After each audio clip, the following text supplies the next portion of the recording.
Good morning, class. So today it's story time. But let's begin off with a poem. I know a giraffe with a neck that's real high.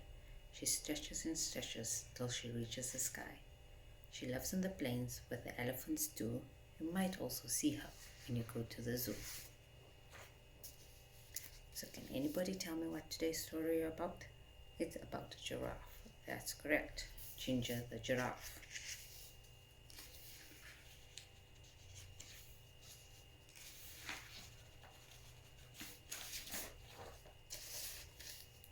Once upon a time, there was a giraffe named Ginger. Ginger lived in Kenya, a country in Africa. Like all giraffes, Ginger had a long neck and long legs. Because she was tall, she was able to eat food from the very tops of the trees in the savannah. The savannah in Africa is an area with lots of grass and some trees. Sometimes a savannah is called the grasslands. The other animals, like zebras and antelopes, could not reach where Ginger could reach, but Ginger always found food. She loved the leaves and new buds of the trees.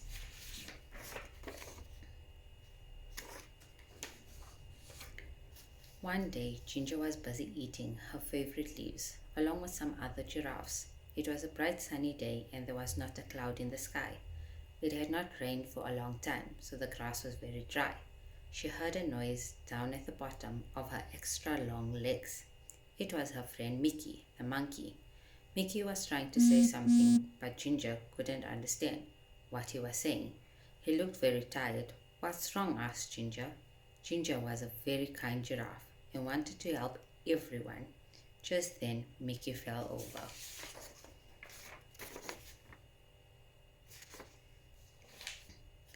Ginger was also a smart giraffe. She knew what was wrong. Mickey couldn't find anything to eat and he was very hungry. Ginger nibbled some fresh tender leaves and buds from the top of the tree where she was eating. She dropped some of the leaves and buds to the ground near where Mickey was. Then she nagged him a little with the hoof at the bottom of one of her very long legs. Wake up, Mickey, she said. Ginger, I found something for you to eat. Slowly Mickey sat up, ate a little. Thank you, Ginger, said Mickey. After a while, when Mickey was feeling better, Ginger asked him, What happened, Mickey? Why are you so hungry? Why can't you find anything to eat? Mickey said it hasn't rained for so long and now there's no more food. That's not good, said Ginger. What's happening with the other animals? No one knows what to do, answered Mickey. All the zebras and antelopes and elephants are getting worried about the dry grass. Some of them are thinking about leaving the savannah and trying to reach the jungle. That's a long trip, said Ginger. Are you going with them?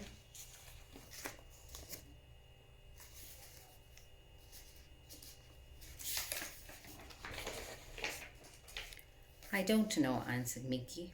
What do you think we should do? Ginger thought for a while and then suddenly she had a good idea. We should talk to Leo the lion. He is the smartest animal in the savannah. Mickey was too tired to walk, so Ginger invited him to ride on her back. Hold on tight on my neck, said Ginger. There's a lot to hold on to, choked Mickey. Ginger laughed. You're right.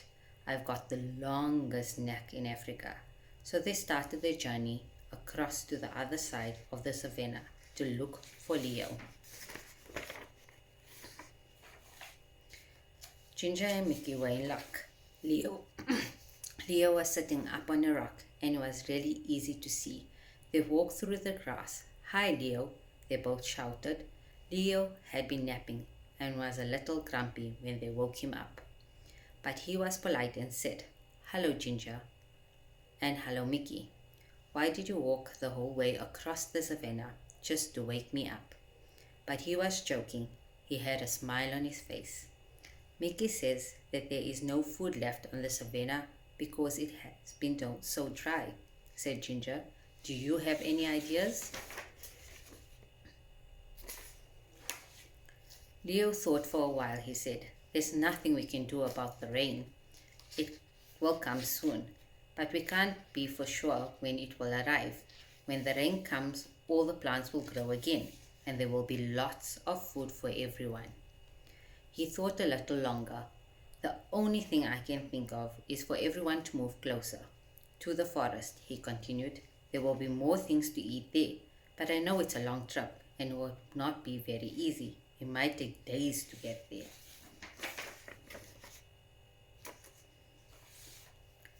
Ginger and Mickey looked at each other and looked back at Leo. Thank you, Leo, said Ginger. It's probably best if they all try to get closer to the jungle. They said goodbye and then walked back across the savannah. Now they needed to gather all of the animals together to start the long journey. Ginger didn't need to go along because she had plenty of food in the high trees. But she was a good friend and wanted to help as much as she could. They walked towards her favorite trees, and guess what, she said. And guess what, she said, and Mickey saw. All of the animals were already gathered there and waiting for Ginger and Mickey. Why are you all here? Asked Ginger. Eddie the eagle told us that you were taking us to the edge of the jungle, said one of the zebras. He heard you talking with Leo, said one of the antelopes, so we all decided to try to walk together to the jungle, asked Ginger. Yes, they all answered. If you'll help us to get there, added one of the elephants. Of course I'll help you, said Ginger. I'm your friend. So they started off their journey across the savannah to the jungle. The sun was so hot and there was no food, no place to get drink of water, and then they heard. It was thunder. Thunder, they all shouted. Thunder was very scary to the animals of the savannah. Can you guess why? Fire. Sometimes lightning hits the dry grass and the whole savannah catches on fire. Then everybody had to run, and this is exactly what happened. Fire, they shouted. They could smell it, and now they could see it. The fire was coming towards them. Ginger had to think fast because she was so tall. She could see farther than any of the other animals. She stretched her long neck up as far as she could. Now she could see a place where there was no fire. Quick, she said. Everyone run this way. All of the animals followed her and ran as fast as they could.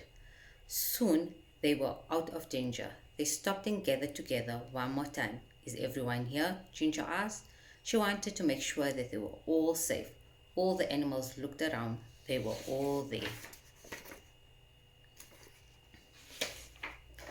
And then most wonderful thing happened. I felt a drop, said a zebra. Me too, said an antelope. It was rain. Finally, everyone was very happy. It started to rain a little more, and then a little more. The rain put out the fire so they didn't have to run, and the rain filled the watering holes and made the plants grow again. So they didn't have to make that long trip to the edge of the jungle. Everyone would soon have enough food and water. So Ginger, the giraffe, went back to her favorite tree and continued to munch on the leaves and buds. So can anybody tell me what the story was about? That's correct. About Ginger the giraffe trying to save everyone from not being able to have enough food. If there was no food around, what would you do? Or when it's very hot, what would you do? That's correct. Well done. Have some hot and ice cream, correct? That's good. Now let's end off our story time with the poem again about a giraffe. I know a giraffe with a neck that's real high. She stretches and stretches till it reaches the sky. She lives in the plains with the elephant too. You might also see her when you go to the zoo. Thank you.